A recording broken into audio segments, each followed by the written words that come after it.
Hello, everybody, and welcome to Monday's edition of the Brown Side of Disney. Those Disney crazed moms are back. Sorry we missed you last week. I was actually traveling and couldn't get it done. But I'm here now. There's so much happening in Disney World or Disneyland or whatever you want to call it. And I want to make sure that we get all this in before another week goes by without it. I'm not sure if my co-host Tanae is going to be joining us. I do know that she was doing something with her kids, and I didn't want to wait any longer. I wanted to make sure that I came on and got started with you guys. So come on in, let's talk, and let's get it going. So for those of you who don't know, my name is Tamika. I am the mouth. I can't even talk.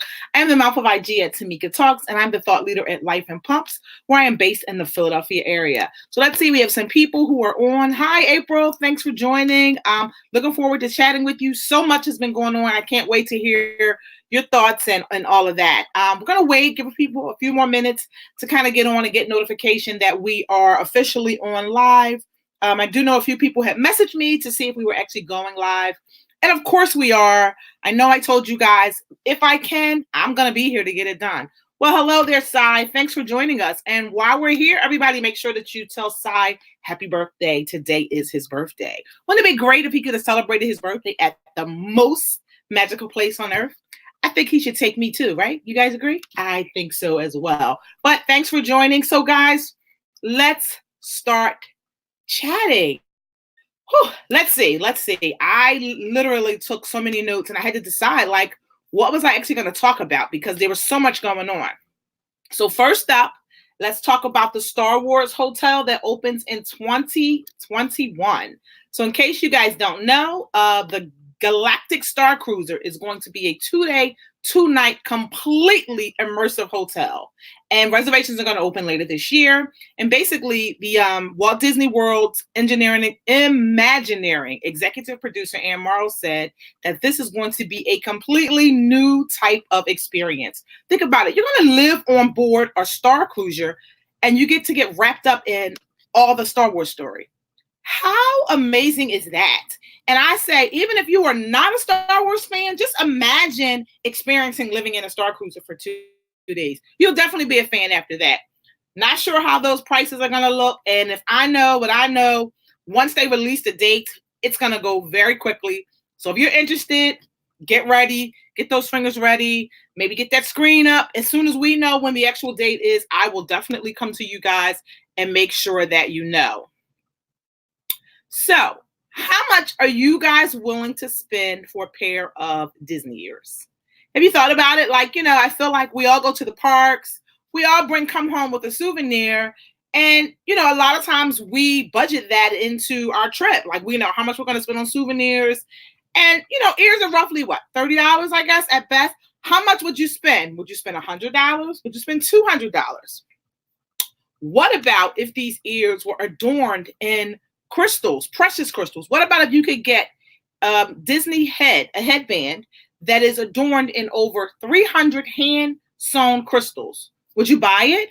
Well, it seems that Disney has basically done some more collaborations with some notable designers, celebrities, and artists. So this month's design was created by New York luxury apparel brand, The Blondes.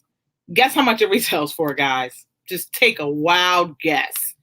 100, 200. What do you think it retails for? So when I first saw it, initially, I didn't think that they were real crystals, but they are. I was trying to bring up the picture and show it to you here, but it was not downloading. I was having technical difficulties, but I will post it when we're done so that you guys can see this actual headband. And when I say crystals, you see how right here, so it looks more like the Disney Musketeer hat. And they are, oh my God, are they sold out in Disneyland already? Oh my God. So there you guys have it. $600 absolutely is the cost. Yes. And Darlene has already said they have sold out in Disneyland. That is crazy, but I'm not surprised because they only had 50 available, 50 for in the parks and online. So of course they knew people were going to eat those up. But when I tell you it's beautiful, it is beautiful. The first thing came to my mind was a Disney princess, someone who's about to get married. And when you get married, you tend to splurge on things that you don't need. And that is totally one of those things that you don't need. So guys, I'm all about budgeting and Disney on a budget. That is not a budget item unless you got it like that. And if you do, buy for somebody else. But anyway, so the only thing that doesn't have the crystals on it are the ears. It's crystals all over here and they're hand sewn. So I get that's why it's expensive, but I don't think anybody needs hand sewn crystals. Well, the next design is going to be by Betsey Johnson. Now I got to keep my eyes on that because I love Betsey. I think she always brings lively colors and she just does a lot of mixed mediums that people aren't used to seeing. So I am sure that her headpiece is about to be something that I need. So if you guys see it, send me a text message or an inbox DM because I need to get that. Now, if it's $600, you don't have to tell me because I'm not spending $600. But I'm looking forward to seeing what she's going to bring forth. I think it's going to be so cute. All right. And so have you guys realized that Disney Resorts has a new president?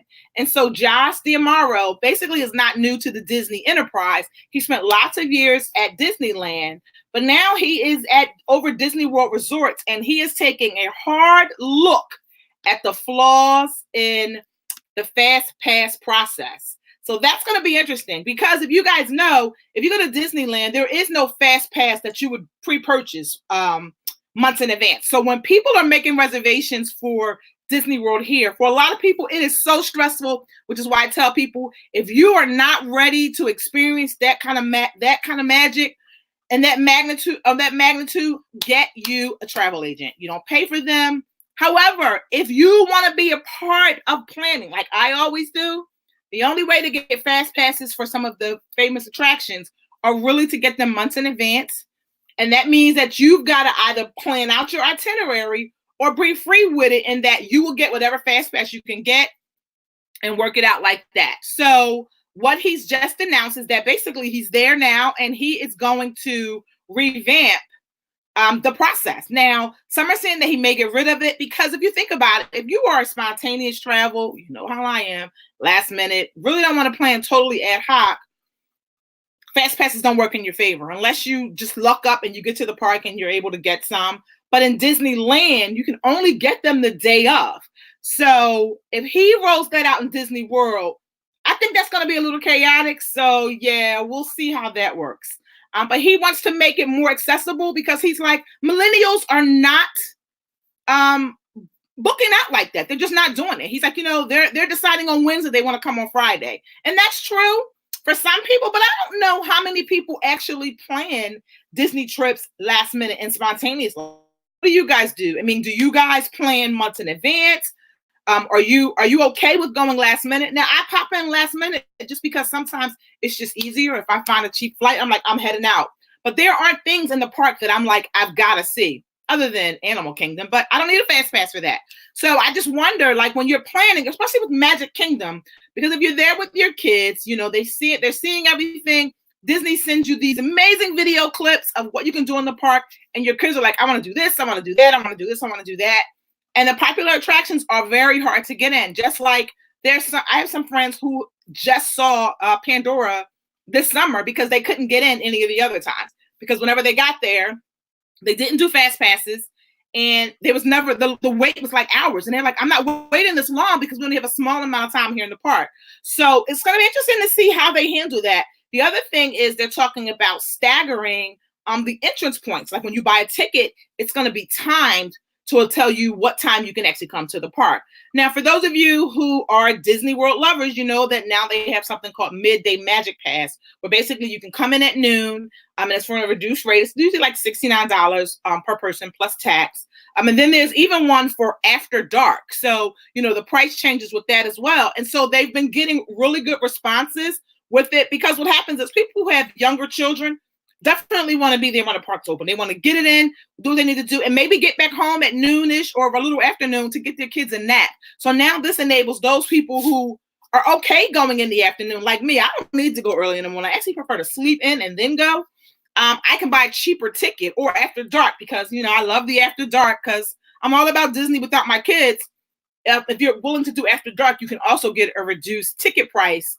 And you can get it from the resorts as well. So it'll be interesting to see how he's rolling this out. He's already made lots of changes. He's making sure that the cast members are getting efficient breaks. He's making sure that there's healthier food in the break area for them. So he's coming in with some great ideas and he's rolling it out. So let's see what happens with that. I'm looking forward to see where it's going to go.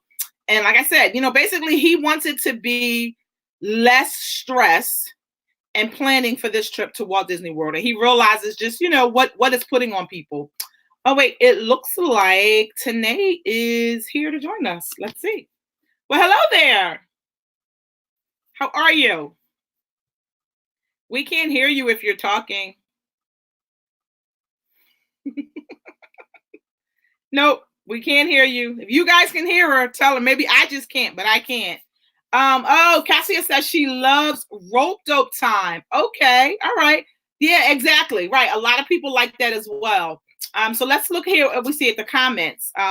D is saying yes, the fast pass system could use some updates. Absolutely. And like I said, he came in and he realized that was one of the things that people complained about. And I think because he's a younger guy, he realizes that in his planning, he doesn't want to have to plan that far out. And he's probably seeing just the stress that it causes. And I don't know if you guys are in a lot of Disney groups or if you talk to people playing Disney, when it comes time for them to book their fast passes with their trips, they are stressed out.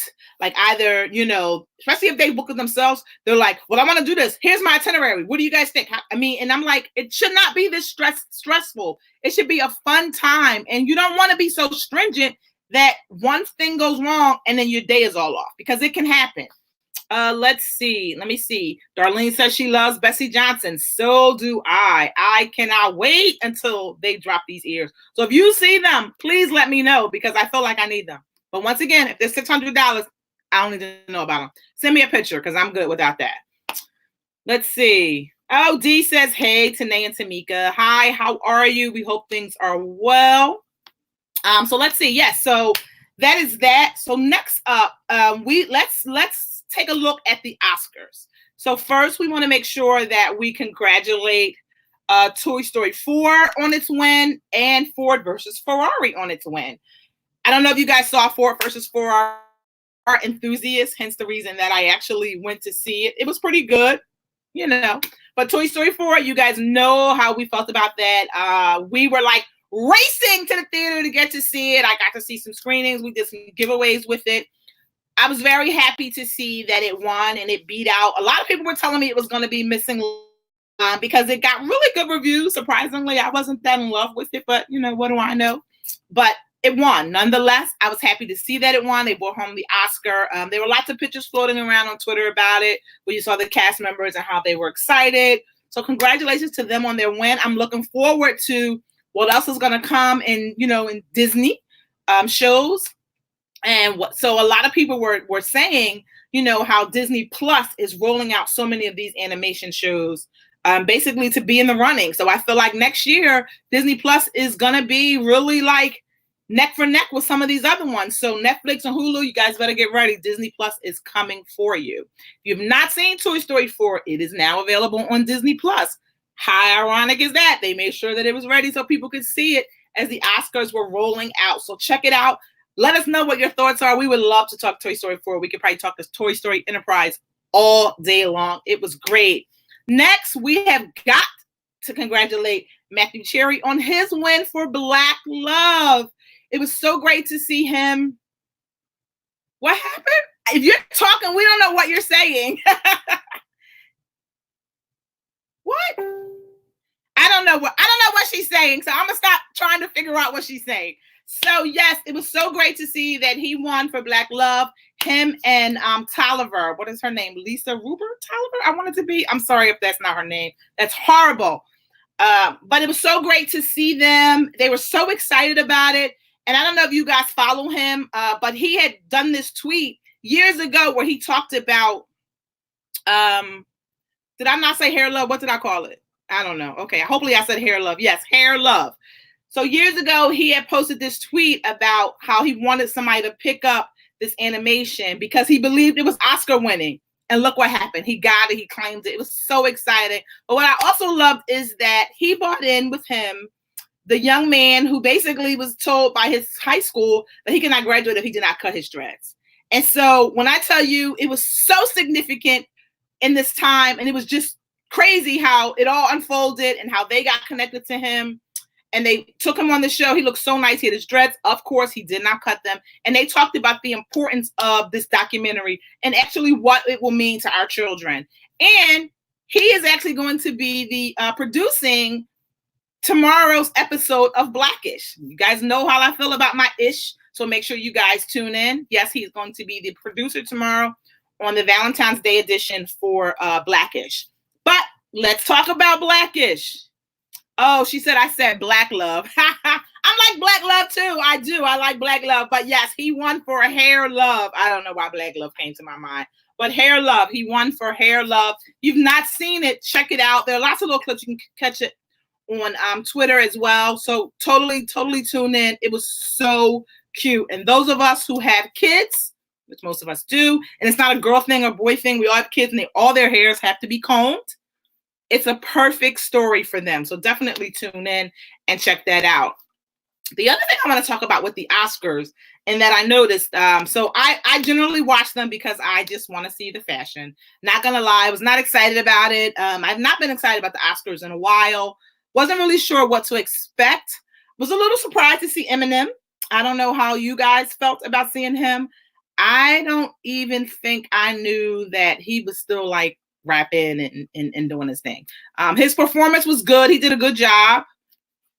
I didn't expect to see him there. I guess he was a surprise. I really did not. I don't know if he was a surprise. I didn't pay attention to see who they were. I'm going to roll out anyway, because I just knew I was going to come on and catch bits and pieces because I really wanted to see the red carpet. I wanted to see, there were certain categories that I was interested in seeing. But what I did notice is in all of the, I followed on Twitter as I was watching the red carpet, they talked about how so many of the Black journalists get passed by. And so there's some clips where you see Cynthia is with her publicist. Cynthia is a woman who played Harriet, and she's with her publicist, and she's walking the red carpet, and her publicist is kind of like, come on, we got to go here, we got to go here, we got to go here. And there are some Black media journalists on the side who are like, can we ask you a question? They're like trying to engage her, and she's pulling her. And Cynthia stopped and said, no, I need to go talk to them. And she did. And she went over and she talked to them, and someone captured the video of it. And it sparked a serious conversation because apparently they are always getting snubbed when they're on the red carpet. And I guess if you're not like big, like Michael Strahan and Robin Roberts, they're not stopping to talk to you. Now, I did see that Tamron Hall walked on the red carpet. She was so excited. It was like a little kid. It was so cute. And, you saw people stopping and talking to her, but she's a big name. So I'm wondering, like, do they not realize that the press goes through a lot to apply for these credentials to be accepted to be on the red carpet? And I feel like, it's not okay for you to snub them and not talk to them, but they are making a big stink about it. So, the hashtag has already been Oscars so white. Now they're really talking about it in terms of the fact that publicists are not making sure that their people are talking to people of color. And they're saying, if you are a person of color and you're walking the red carpet, it is your responsibility to tell your publicist, no, I need to go talk to them. And so there's some clipping that show where Halle Berry did that. And she said, well, I always make sure I try to stop to talk to my Black brothers and sisters, because we should, because we always support you. We are the reasons why you're there at the Oscars. So I want you all to think about that. I did not realize it was so bad until I was reading on this thread. I couldn't believe it. I'm like, really? Like, we don't know that that's what we should do. And I feel like in this day and age of social media, you can't be snubbing anybody because, we are all about the cancel culture and you will be canceled quickly. So stop it.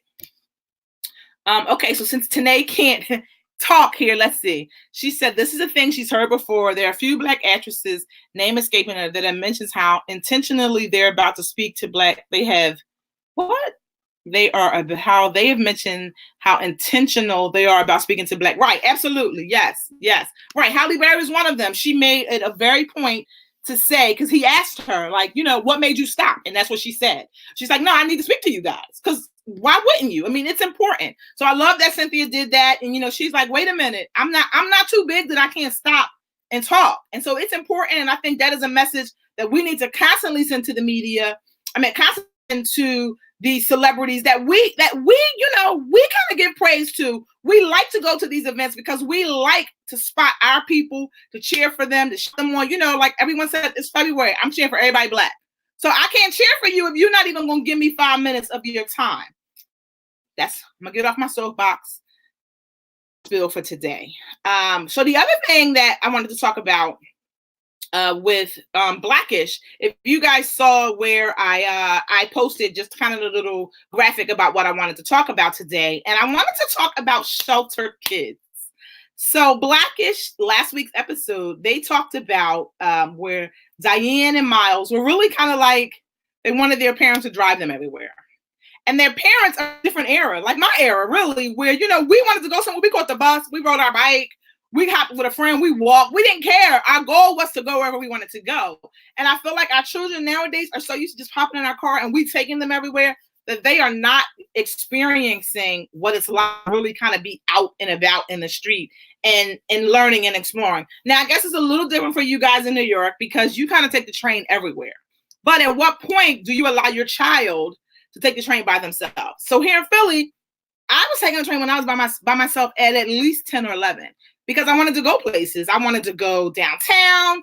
I wanted to go where things were happening. Especially in high school because my eye is itching. I don't know why here. Especially in high school because I went to high school not in my neighborhood. I had to catch the bus. And I didn't want to come straight home. I wanted to go hang out. So, we had to go and do things. So look at this. Tanae is saying her baby's sheltered kids. See, look at that. And she just said she doesn't get on the train. How do you live in New York and you don't ride the train? Oh my God. Take your New York card. Take it from you. Give it. So, but yes. And so I watched the show and I laughed because I realized that my son would have no idea how to catch the train. Now, part of it is we do live in a suburb and the train doesn't run like that. But I couldn't take him to the train station and be like, meet me downtown.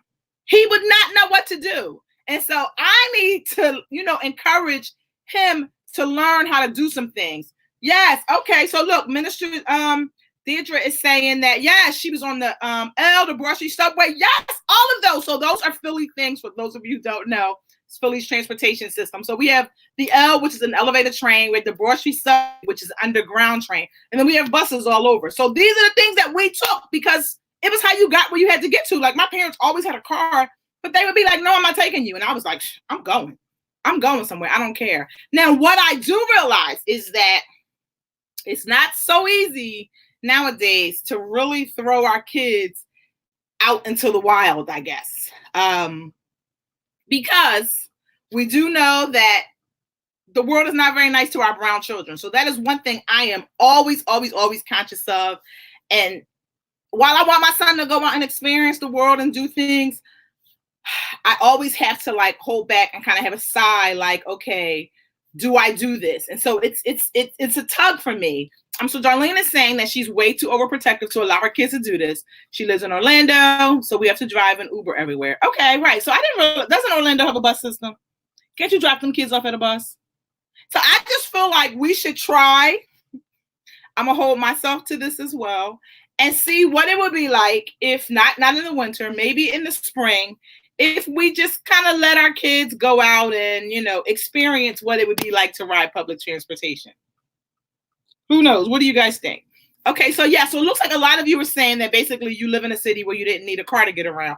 Okay, well, D, that is great. That is great. So talk to us, D. So if you lived in a city where you didn't need a car to get around, at what point did you allow your kids to go out and kind of explore and see what was happening? Maybe if you didn't live in downtown, and how far were they able to go from home? I think that is an important concept to remember. Like, how far are they able to go from home? So April was saying that her kids are definitely sheltered. She was sheltered herself, so they're no good for anyone. They aren't even allowed to ride the school bus. Dang, April! Okay, now I thought I was bad. Now I know my children are very sheltered, and yes, I do take them everywhere. Hence part of the reason I was a little excited for my son to go get his license, and then I was like, I don't even know if I want you to drive without me. Like that's a whole nother episode. We can talk about that because I'm a little leery on that as well. But I do let them ride the school bus. Now, total disclosure, my daughter started riding the school bus when she was in kindergarten. She got on the bus extremely early in the morning. So I bought her cell phone. Hence the reason she's always had a cell phone. But I followed the bus for the first 2 months to school. And then the next month, I followed it right until it got out of my neighborhood and on its way to the school. So I get it. It's hard, but we've got to release them and feel like we've empowered them to make good decisions. I'm saying this, and I'm not sure that I really believe it, but I want to believe it. So I am totally going to do the experiment with my son and see what happens. So Tanae is saying that her 5-year-old wants to ride the school bus so bad. No, that's horrible. If you don't even let them ride the school bus, you're really not letting them. Oh my God. So my kids, especially my daughter, she loved riding the school bus. She got on the bus early. And what happened is when she got to school, her teacher would come and grab her and they would do something. It was like their private time. So I think that's part of the reason why she liked it. But to this day, she doesn't always like riding home, and she doesn't mind riding early in the morning because she doesn't want to be late. And she knows school bus comes early and she ain't got to wait on me to do anything to get ready. So I just feel like, we got to take a look at, we're sheltering these kids. Are they going to be ready for the next phase in their life? And so I am approaching that next phase with my son. He's a junior. He's about to go off to college. I remember this summer he was at UNC and he was like walking around campus and I was so nervous. Like, oh my God, something's going to happen. He's going to be with these kids. They're going to do something and he's not going to know what to do. They're going to get arrested. Like, I was really freaking out. And then I was like, stop. Just let it happen. Let him just experience this and just pray over him that nothing happens. And that's what I've done. And so far, knock on wood, it has been great. I do tell him all the time to be very mindful that he cannot do all the things that his friends are doing because he's going to be treated differently. So that's a whole nother spiel. We had an incident that occurred yesterday as we were driving home with some kids that we didn't even know, but we pulled over because we were fearful for them. And I felt like it was a wake-up call for my son. It's something that I feel like we need to talk about more. Let's see. So Darlene is saying that her kids never rode a school bus unless it was a field trip and she went. Wow, you guys are making me feel good here because you guys are like totally spoiling these kids. She says she got to do better. Yes, you do, April. You need to do better. Enable these kids.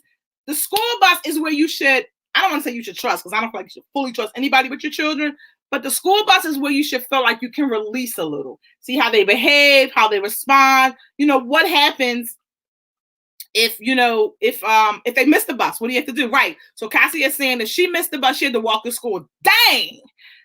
Yeah, I guess it's true. If your parents were at work, how do you get there? Because wasn't no Uber. So let me see. So Tanae is talking about what next phase? She got baby, she got time. Let me tell you, you think you got time. And I feel like this is a conversation I had with someone when my kids were little. I'm like, I got plenty of time. And now I'm looking at a junior in high school. So yes, don't think you have that much time. Enjoy the time while you have it. Don't rush it, but definitely start getting them ready and talking to them about being observant, because I think that is where our children are going wrong nowadays. Everyone's on their, on their phones, their technology. So they're not paying attention to their surroundings, and adults are guilty as well. But I just think that once we kind of start bringing to them that awareness piece, then maybe we won't feel so bad. And so, like, I was recently telling a friend that, because she was like, I'm letting my son ride the train. I was like, no, you're not. But what I said is, let him go ahead of you and you be behind. And it's like you guys aren't together, but you guys are together. And let him get comfortable doing that and see what he does, see how he responds. But be close enough that if you need to grab him, you can. So I don't know. Look, Cassia is saying that she had to walk to school even though her parents were home. That is funny. I ain't mad at your parents at all. Exactly. Dang. I ain't mad at them at all. Especially because you're like, what time you need to be on that corner. You should be there and ready to go. I'm with that. So yeah, I try to say that to my kids too. Here's the problem. They don't go to school in the neighborhood. So if they miss the bus, we got to take them, or they got to stay home, one or the other. So there is no mixing up on that. Did you guys check out? Oh, wait. So here's the other thing. They just announced the children who have been announced to join Disney Dreamers Academy. So they announced it on the Strahan. How do I say that show? Strahan, Sarah, and Kiki show. That's how you say it. Strahan, Sarah, and Kiki. Say that 5 times and see what happens. They announced the participants for Disney Dreamers Academy on there. So there's one girl that was from New York. So they had her come in and talk about why she was excited. She read over her essay. So it looks like it's going to be great. So if you guys don't know what Disney Dreamers Academy is, shame on you, because we've been plugging it and encouraging you to tell any high schooler that to apply for it. It is an immersive program that Disney does to really help these children realize their potential. And when you hear just the results and how they felt as a result of being there and how they feel so motivated that they can just take over the world. It's inspiring. And I feel like as a parent, to be alongside your child while they're experiencing that, it has to be life-changing for you as well. And it kind of makes you want to do better. So they did announce the people. I'm waiting for the official list to come out. And I guess they haven't posted it yet because, privacy issues. But once I get it, I will definitely let you guys see it. So if any of these children are in your area, you can shout them out and be excited about it. The other thing is we're going to be getting some new content coming soon to some of our favorite shows on ABC.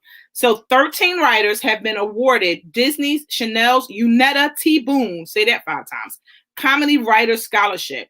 So this was established by the network in her honor. She's one of the late writers and producers, and she inspired diverse comedic writers. So I am looking forward to what is going to come as a result. I look at the list of some of the shows that these people were going to, these 13 writers were going to, and there are a lot of shows that I watch. So I'm looking forward to seeing how they bring their diverse spin to it and what happens. And one of the shows, and some of the shows aren't necessarily just shows where there are a lot of African Americans or persons of colors. There are a gamut of shows, and it'll be interesting to see, what they bring to the table. Oftentimes we're watching some of these shows and things are happening and we're like, who let that happen? That's what happens when you don't have diverse writers. Well, Disney realizes that, hence the reason that they put this scholarship together. And these 13 aspiring comedic writers are about to do their thing. So I can't wait to see their names in the credit and get ideas kind of on, which episodes they've written on and kind of what's new to come. So I'm looking forward to that. The other thing is For Life. You guys, it's been all over everywhere. People have been talking about it. So For Life is basically the show where 50 Cent is one of the producers. And it talks about African-American gentleman becomes a lawyer while he's in prison and hopes to save himself. And, you see, we've been seeing a lot of clips where like his daughter comes and she's pregnant and all of that. And so, where he's defending and basically the other attorneys who aren't in jail are kind of saying to him, what are you doing here? And, just typical conversations that we probably would expect. But I feel like now it's opening up other people's eyes and awareness behind it. So that does debut tomorrow. So I will definitely be tuning in. And get this, it comes on after All the Ish. So you don't even have to change the channel because Emergence had their last episode, their season premiere last week. So now we're rolling into new seasons of shows that are going to be coming out. I saw a list of some shows and some of them look pretty cool that are going to be coming out. And we will make sure that we give you a list so that you can kind of stay in the know, like we're staying in the know of what's coming out and coming new. So guys, that is really all I have for you guys today. I tried to keep it brief and quick because I'm all about managing and being respectful of your time. Hope you guys have enjoyed it. Let me go back here and check out some of these comments before we go. So Darlene is saying she talked to her kids about being observant. She told them they need to pay attention in the car loop. Absolutely. Yeah, I mean, literally, because we are all so distracted. If you even look at the car commercials now, they're talking about how these cars now have added sensors because they realize that people are so distracted and they're trying to avoid accidents. Like, it's crazy. Like, not even just walking in the street, how you're distracted with your cell phone.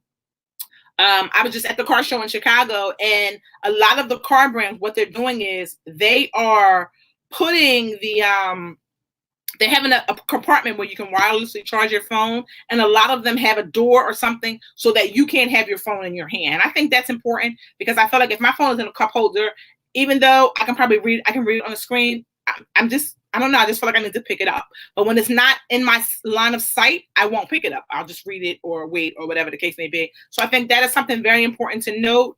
Let's see. What else do we have here? So Cassie is saying she has a good friend who is 22 years old and is not allowed to drink because her mom won't let her. Let me say this. I don't know her, but she lying. She lying.